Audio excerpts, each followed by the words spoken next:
Now let's do something fun and break down each of the transformations and explain how we actually get the algebra from each of the original transformations. I'm going to start off with dilation because we usually follow the order DRT, so dilations, reflections, translations. We'll go into that order later when we try and combine transformations together. But first we're just going to do each of the transformations individually and just show you how not only they're reflected graphically, like we did in the previous video, but also talk about how the algebra changes after we have a specific transformation. And it's also important to note down the actual wording of the transformations as well. So I talked about dilations from a certain direction and by a certain factor. We're going to talk about how to actually structure that specific phrasing of the transformation and talk about how questions actually phrase it as well, because there's specific phrases or terms that are used that are really important to note down when doing these sorts of transformations. So again, we're going to start off with f of x is equal to x squared because it's a pretty standard graph. And we've already covered quadratics as well, so we should be really familiar with the properties of x squared or just parabolas in general. So we have a dilation by a factor of 2 from the x-axis. So we're going to break down each of those individual parts of that statement. So dilation, pretty self-explanatory. We're dilating our graph by a factor of 2. So 2 is the actual factor that we're dilating by, and it's the value that we're multiplying either the x or the y value by. So we're not sure of that yet, but we'll just continue the rest of the statement and we'll see how that 2 is actually affecting our equations. We see the dilation is from the y-axis. So that's a specific type of terminology used. And to imagine what from the y-axis, so I'm just going to quote that, from the y-axis, to imagine what that's actually implying, we just go to our graph and see what from the x-axis is actually saying. I said from the y-axis a couple of times there. I meant from the x-axis. So this is the x-axis here. So if we're stretching from the x-axis, what's actually happening is that the values are stretching away from the x-axis. That's kind of what's implied. So you can imagine the graph is kind of stretched in this direction and in that direction like that. Now, if you look at the direction of those arrows, they're actually in the y direction, even though it's from the x-axis. So from the x-axis and in the y direction, they're actually equivalent statements. So we could have said from the x-axis like we have here, but we could equivalently say in the y direction. Now, this is kind of confusing to students learning transformations for the first time, because if you hear in the y direction, then you're kind of not sure whether to confuse it with from the x-axis, because you see the x and the y, they're kind of equivalent statements. So a lot of people would say from the x-axis and in the x direction are the same thing, where that's actually not the case. They're not the same thing. From the x-axis and in the y direction, they're both the same thing. So just keep in mind that specific terminology, and you can see it's slightly different: axis, direction, and then from, and then in. So there's some small differences between the two. Just keep in mind that those differences actually matter a lot when not only reading transformations, but when we get to listing them as well, it's really important to use the right combination. So just keep in mind from the x-axis is the same as in the y direction. And you could say the same for the opposite as well. From the y-axis is the same as in the x direction. So just keep that in mind whenever working on transformations and specifically dilations. You don't really have that problem when it comes to the other transformations, to be honest. It's only the dilation where you have this confusion. The other ones are relatively straightforward. And there's usually just one way of describing those transformations. So that's namely reflections and translations. So dilation by a factor of 2 from the x-axis, that means if we're going away from the x-axis, then we're multiplying our y value by 2, or we're stretching our graph in the y direction by a factor of 2 by multiplying that y value. So what that's going to look like is something like this, like we had in our original video. So 0, 0 would remain 0, 0 because the y value multiplying by 0 just stays as 0. But the key point that I've sketched here is 1, 1. When that is reflected, or when that is transformed to our future equation or our image equation, that would transform to 1, 2, because the y value is being multiplied by 2 when we're stretching away from the x-axis or when we're stretching in the y direction. So just keep that in mind. Where you just have this graph here ready. Usually you wouldn't have to get a graph ready when you're just describing the equation of a transformation, but I've just done it for our reference just to be able to learn it a bit easier and understand what's actually going on. So now we're going to go ahead and find the equation after transformations. Sweet. Now, before we talk about the equations of transformations and how to actually find them, I'm just going to use some specific terminology just to get your head around the terminology and the phrasing used when referencing transformations. So we have x comma y, and we call this kind of our, there's not really a name for this to be honest, but it's just our original coordinate frame before transformations. Then we transform to x dashed comma y dashed. Now these are the transform planes of our transformation. So after transformation, we have transforms of x and y, so we call them x dashed and y dashed. So that's how you'd read them out, x dashed and y dashed. Essentially, they're just the transform version of x and y after we undergo our transformations. So that's kind of used to get our actual equations, but then your final equation and your original equation are called your image and your pre-image respectively. So we go from our pre-image, in this case it's going to be y is equal to x squared, and then after transformation we call it our image. So image is the equation after transformation starting from the pre-image. So hopefully that makes sense. I'll be using them slowly as we work through these examples. I won't kind of chuck all these terminologies all at once. I'll kind of reference them and just explain what they are for the first couple of times, but then eventually we want to be really used to all of these terminologies because they're the ones that are used on SACs and exams to actually describe these problems to students, not necessarily layman's terms that I'll sometimes be using just to make it a bit easier to understand. I'm just going to get my black marker here just to start my working out.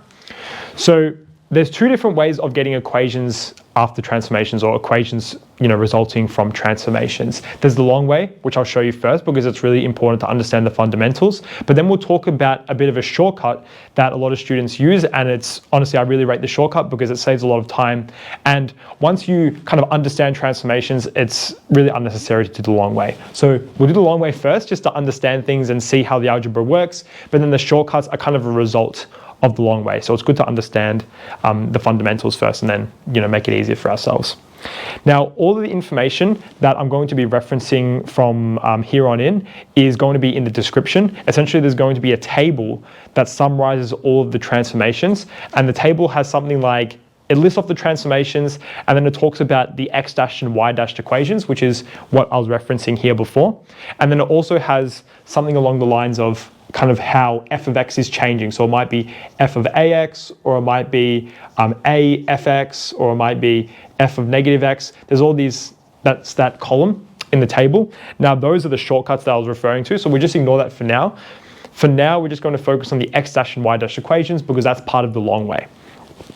So the first step of getting the equation from transformations is just finding the x dash and y dash equations. So this is going to be step one. We find the equations for x dashed and y dashed. So again, these are the transformed versions of x and y after transformations. So as I said before, we have a dilation by a factor of 2 from the x-axis, and what that does algebraically is it multiplies the y value by our factor. So in this case, what's going to happen is that y dashed becomes 2 multiplied by original value, which is just going to be y generally. So y dashed is equal to 2y is our transformed version of y.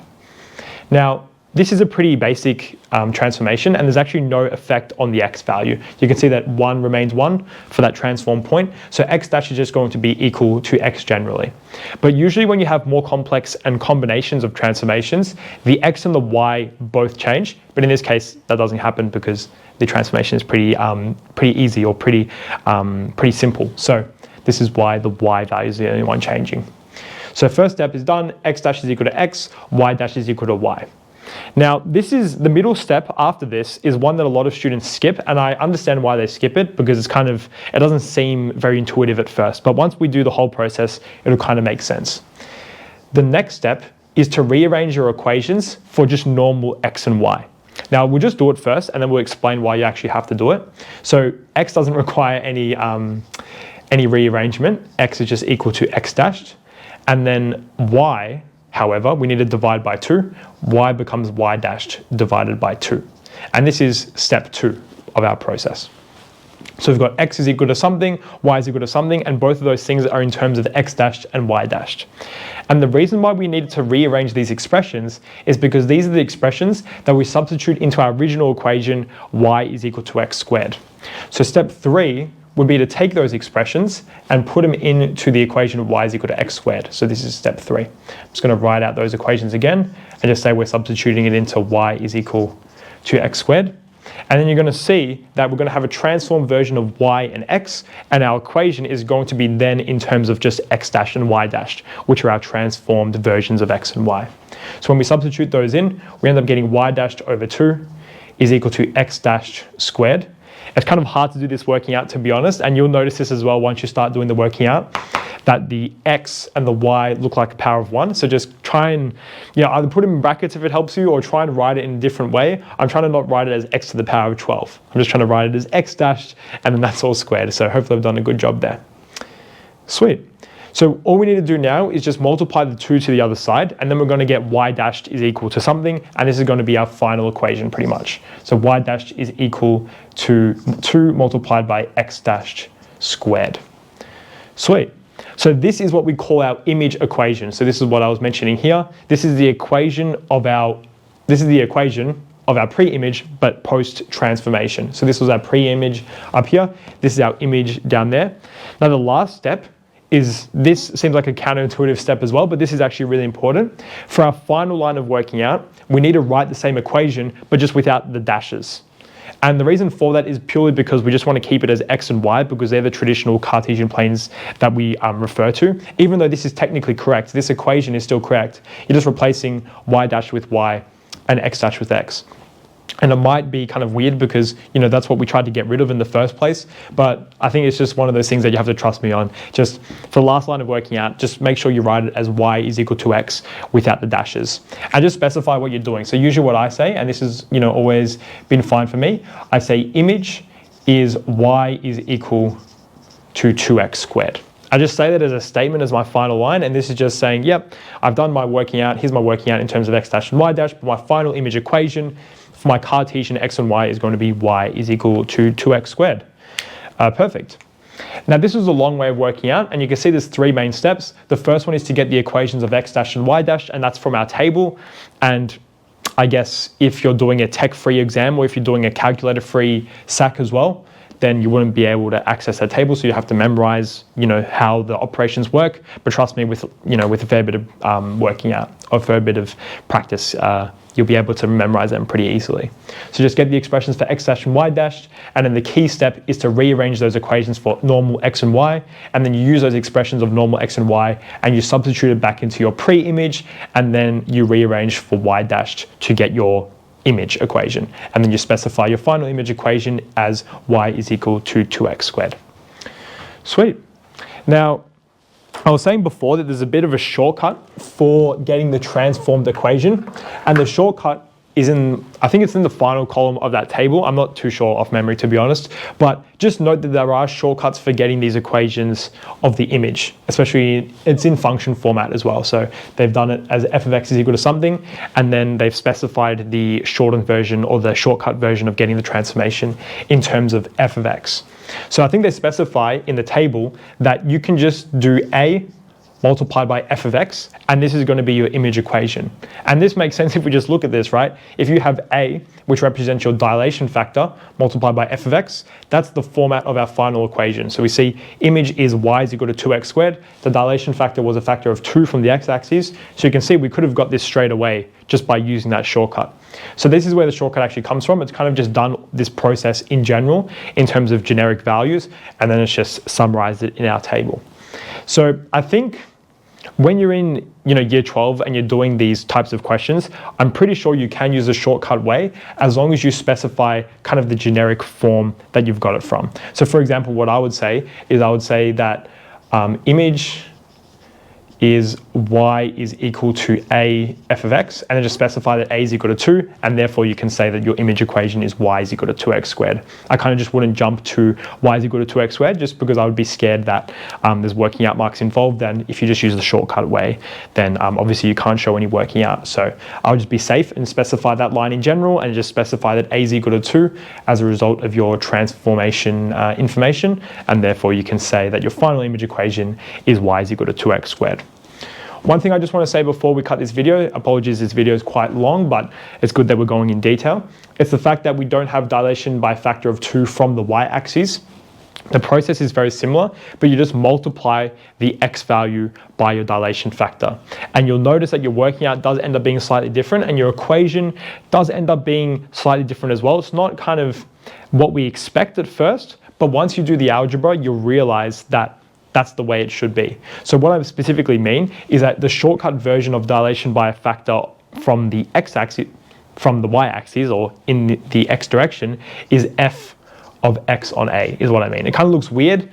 This one we're multiplying it by our value, which kind of makes sense because, we see that in this equation and in this representation here when we look at the values. But just keep in mind that this is what the transformed version or the shortcut version looks like for dilation by a factor of a from the y-axis or in the x direction. We don't multiply by a factor, we divide by a factor, and that's just the way the algebra works. So if you did the long way, you would see that that's the case. But if you just do the short way, just keep in mind that it does look kind of weird, but it is correct.